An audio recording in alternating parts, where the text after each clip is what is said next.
Hello, everybody, and welcome back to ZBH Tech. And today, I wanted to discuss some online security and privacy and how to get started with that. So, how do you make yourself more secure online? And that's been something I've been thinking a lot about the last, several years, but especially the last 3 or 4 years. And I just wanted to put forth some information regarding on how to get started, because there's so many possibilities and steps and solutions and software, and it's kind of difficult to know where do I start, what do I do. And so this video is for those of you who are just kind of starting down this path, and what are the things I should start with. And so I want to go over three main categories, if you will, on things that you can do to get started and hopefully get you on the path to secure your digital life. So, all right, let's get started.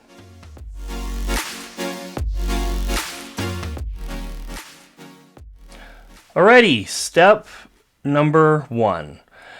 So, as I've been thinking about some of the things you can do to protect yourself, the number one thing that comes to mind, and is usually the biggest attack vector that bad actors use, is what's called password stuffing.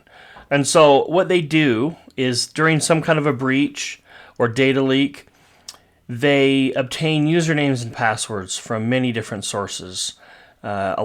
Just too many sources to go through. But basically, think of any data breach or hack, and your username and your password is leaked. And so they take that username and password, and they try it in different areas. They could go to Facebook, they could go YouTube, they could go your Gmail, any email account you may have, online service, and they use that username and that password, the same one that they obtained through a data leak or a breach or a hack, and they're successful. They get logged in, and that is called password stuffing. So the reusing of passwords. So number one thing is, you've got to start using secure, complex, unique passwords for each account that you have. And so the solution to that is, nobody can memorize complex passwords. They're complex for a reason, and they should be, at least, in my mind, at least 16 characters long, preferably 20, with capitals, lowercase, numbers, symbols, and random. You need random passwords. And so the solution to that is a password manager. And a password manager is the only way you're going to be able to accomplish unique, complex passwords for every site that you have. And so I use 1Password. I used LastPass a long time ago, and I got away from it and went over to 1Password, and I'm glad I did, because LastPass was breached. There's Bitwarden is another good one. There are others that are good, but I my recommendation is 1Password, and it works with mobile devices, desktop. It works all across your devices, and they sync, so you have them at your fingertips at all times. And so a password manager, that's going to really solve problem number 1, which is passwords.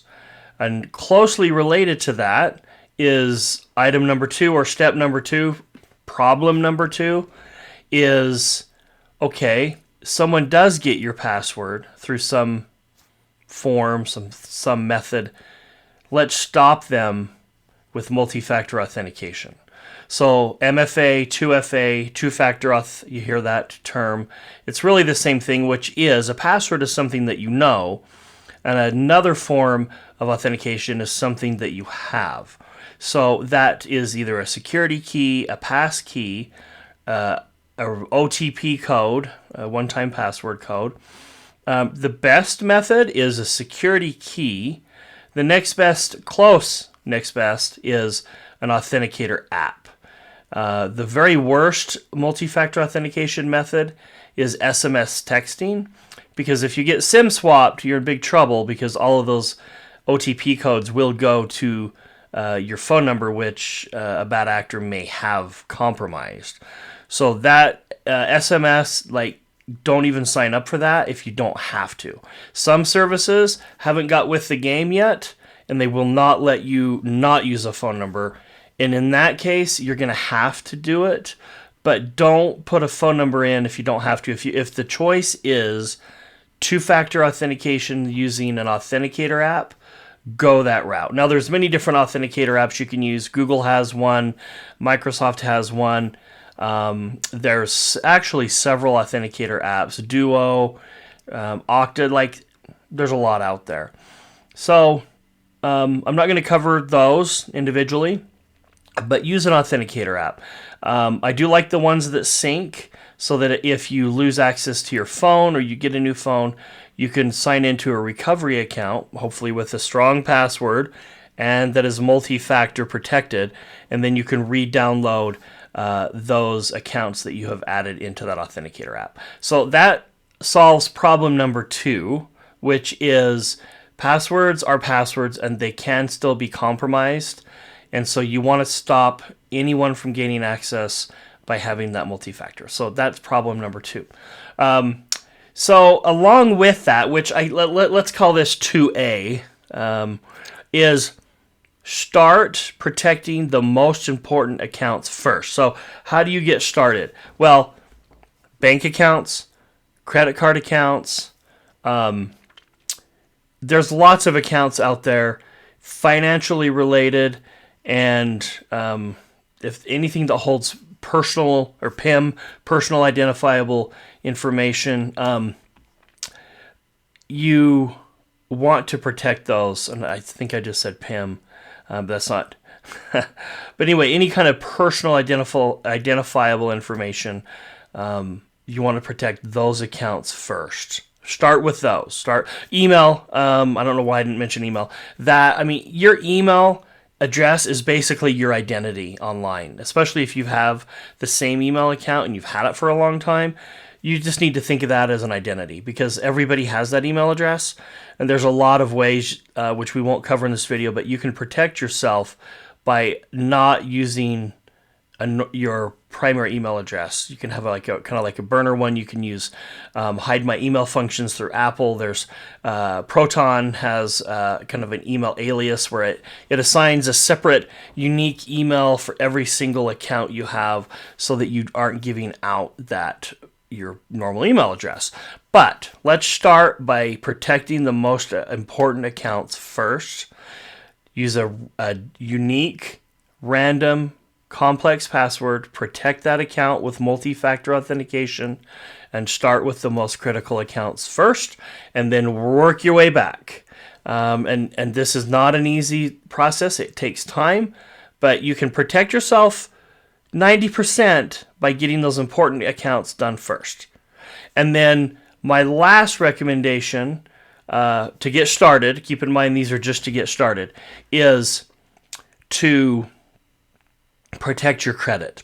So credit is one of those things that is really difficult to build and really easy to lose fast, especially if somebody compromises your identity and starts to open credit accounts. So there's something that you can do to protect yourself, and it's free. You just need to go to each of the 3 credit reporting companies, and I'm going to forget them, but Equifax, Union, and I can't think of the third one. I'll put it in the video. I always forget them. There's 3 main credit reporting agencies. You can create a free account with them, each of them separately, and lock your credit. So you go in with a secure account you've created. You prove who you are through a series of questions and other things, and then you lock your credit. So if anybody tries to pull a credit report on you, it won't. It says your credit is locked. So nobody's going to loan money and borrow money to someone if they can't pull a credit report on them. So get that credit locked. Lock that immediately, and keep that information in your password manager so that you don't lose access to your credit. Because one thing, they call it freeze and unfreeze a lot of times. What you can do, and I've done this before, is if I was going to have a credit report ran, you can log into those accounts and you can unfreeze it for a certain number of hours or days, and then it will refreeze. And so that is what I've done because I didn't have to worry about it. After 24, 48, 72 hours, it just refreezes without me doing anything. Now, you could manually unfreeze it permanently and then go back in and refreeze it. But I like the functionality of having that automated for me so that I didn't have to worry about it. So that is step number 3, is part of protecting who you are. So we all have to get our heads around the fact that we have 2 lives. We have our physical life that we've always have had, and we have a digital life. And those 2, it's hard to tell where one ends and one stops, but we do have 2 lives. And we have to protect both of them, just like you would protect your house with an alarm system or, with barriers to distract and disrupt and to discourage somebody from breaking into your home. You need to take the same approach with your digital life, because it will happen. If you just wait long enough, something will happen. And I had a personal experience with a friend who had a SIM swap occur to him through no fault of his own, but there were things he could have done prior to that happening that would have really minimized the blast radius of the effect of what happened to him. It took him months and months and months to recover from the SIM swap, because as soon as they did a SIM swap on him, they were able to reset his email, his Apple ID password. Like, they were able to go through and get access to almost everything. But the things they didn't have access to were the accounts he had multi-factor authentication on and did not have SMS, but that had the Authenticator app. Those are the ones that they never could get into, and luckily they were the most important ones he had. So anyhow, having helped him and helped others to get out of the mess, an ounce of prevention is worth a pound of cure.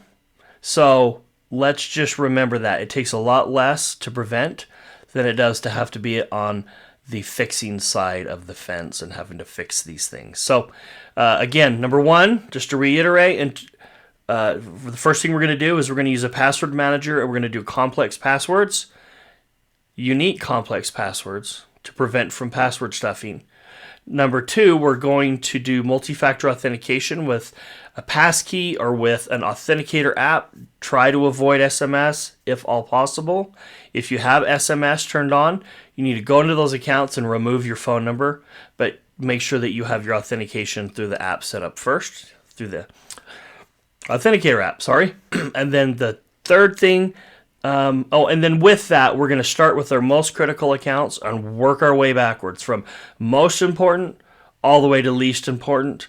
We're gonna work down this path, maybe set a goal to do so many accounts every week, but start with the most important ones first. And the third thing is get that credit frozen, because that will at least minimize the effect of identity theft. And we all have to assume that our social security numbers, our date of birth, our full names, our addresses, our phone numbers, our email addresses, all those important, critical things about us that are required to borrow money or to that are tied to us financially. We just have to assume that all that information is already leaked, is already in the hands of people who would not do good things with it. So we have to operate under that assumption. So hopefully this video has helped you out a bit. I would sure appreciate a like and subscribe to my channel. This is just the first part. I want to dive into more deeply each of these topics and just do more of a tutorial on how to get some of these done. Again, there's lots of school of thought. There's lots of options. There's lots of different directions you can go with some of these things. But I'd like to kind of lay out what I've done recently in the last several years with my own life to hopefully lock things down and make things more secure. So again, thank you so much for watching, and until next time, have a good one.